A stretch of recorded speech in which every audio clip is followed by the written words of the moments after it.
ভুটান নারী ফুটবল লিগে বাংলাদেশের নারী ফুটবলারদের দাপট দিন দিন আরও চোখে পড়ছে। মঙ্গলবার 5 আগস্ট ফুটসেলিং হিরোজ ওমেন্স ফুটবল ক্লাবের বিপক্ষে ট্রান্সপোর্ট ইউনাইটেডের 12-0 গোলের বিশাল জয়ে সবচেয়ে উজ্জ্বল ছিলেন বাংলাদেশের ফরওয়ার্ড কৃষ্ণা রানী সরকার। তিনি একাই করেছেন 5 গোল, সেই সাথে হয়েছেন ম্যাচ সেরা।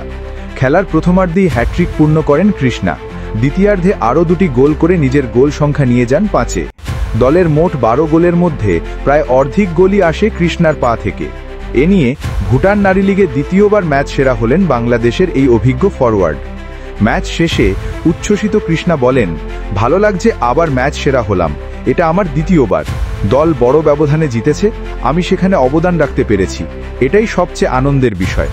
ট্রান্সপোর্ট ইউনাইটেডে কৃষ্ণার সঙ্গে খেলছেন বাংলাদেশের গোলরক্ষক রূপনা চাকমা ও ডিফেন্ডার মাসুরা পারভিন। রূপনা এ ম্যাচে ক্লিন শিট নিশ্চিত করেন। যদিও ডিফেন্ডার মাসুরা গোল না পেলেও আগে কিছু ম্যাচে স্কোরশিটে নাম লিখিয়েছেন।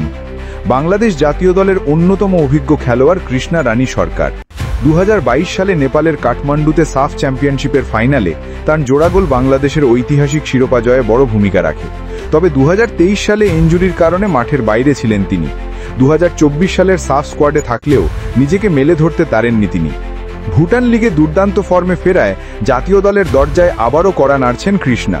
যদিও এখনও ব্রিটিশ হেডকোচ বাটলারের নজরে তেমনভাবে আসতে পারেননি তিনি।